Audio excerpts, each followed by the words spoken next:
place à notre invitée musique. Elle est franco-camerounaise, la musique coule dans ses veines depuis l'enfance.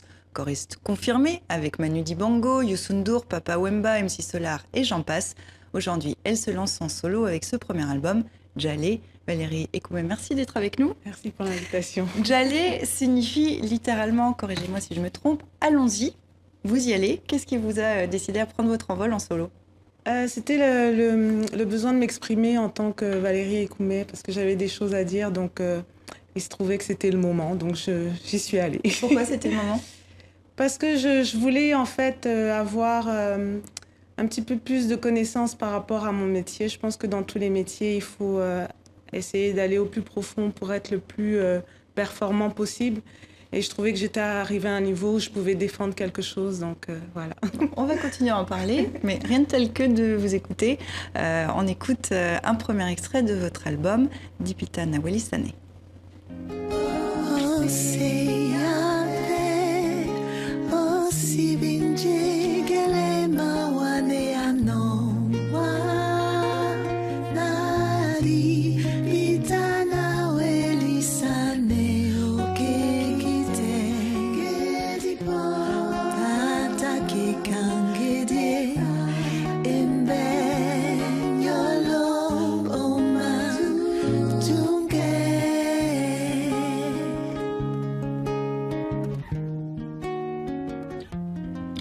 Chanson que vous avez écrite pour votre fille. Exact. 2 bébés en même temps, on peut le dire, l'album. Il y en a un qui a mis un petit peu plus de temps à sortir, mais...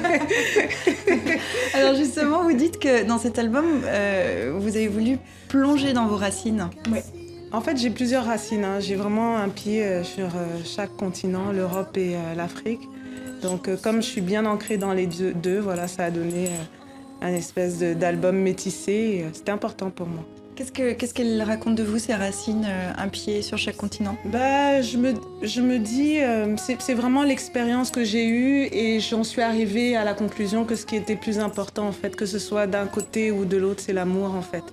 Et le partage et puis le fait d'être avec les gens, donc c'est ça qui ressort le plus dans l'album, en fait.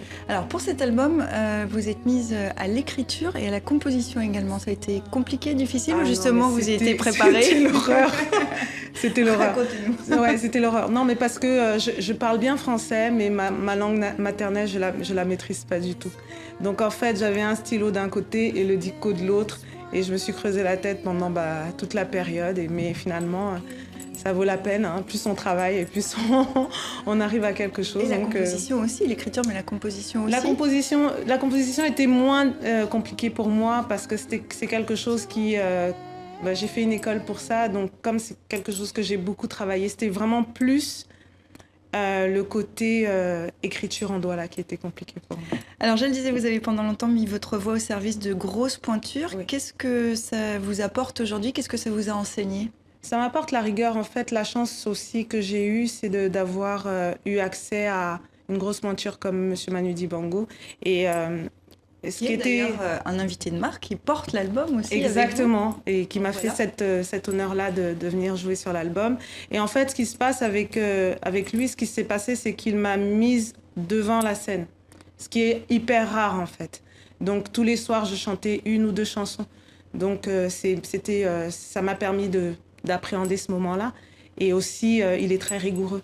Donc après, par la suite aussi, ça m'a beaucoup apporté. Bon, on va voir un autre résultat de ce que vous avez apporté, un second extrait enregistré tout à l'heure sur notre plateau. Ça s'appelle Djalé, le titre éponyme de l'album. On écoute.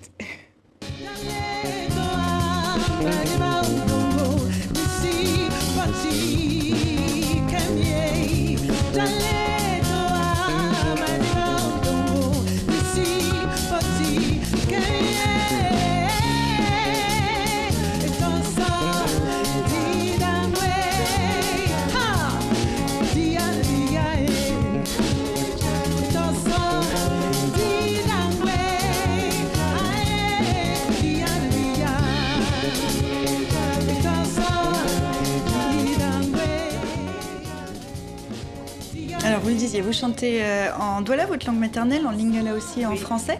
Est-ce que les langues sont différentes en fonction des thèmes qu'on aborde ou justement votre objectif c'est de tout mélanger, on peut parler de tout dans toutes les langues? Alors ce qui était assez marrant, c'est que finalement la composition, en fait, c'est comme dans l'art de la peinture. On sait d'où on part, mais on ne sait jamais où on arrive. Donc, en fait, les choses se sont imposées d'elles-mêmes. Mais j'avoue qu'il y avait des fois où je trouvais rien en douala. Alors, je me disais, je vais écrire en français. Donc, en fait, vous passez facilement d'une langue à une autre. Oui, enfin, facilement. Français, c'était facile, mais dans l'autre sens, c'était moins plus compliqué. Le concert de lancement de l'album a eu lieu jeudi soir. Vous vous êtes retrouvée toute seule devant la scène. Ça s'est bien passé, vous en êtes contente? C'était bien.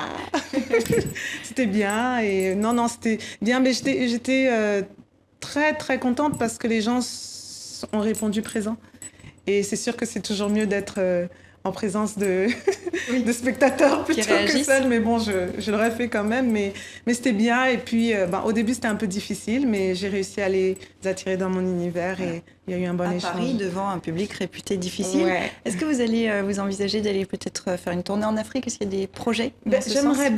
J'aimerais bien. D'ailleurs, si vous avez quelqu'un, si vous voulez me faire tourner, je passe mon message. Si vous voulez me faire tourner, il n'y a pas de problème. Eh ben, écoutez, j'espère que le message est entendu. Je rappelle le titre de votre album, Djallé, Valérie Comen. Merci beaucoup d'être venue nous voir à TV5 Monde et bonne chance pour votre album. Merci.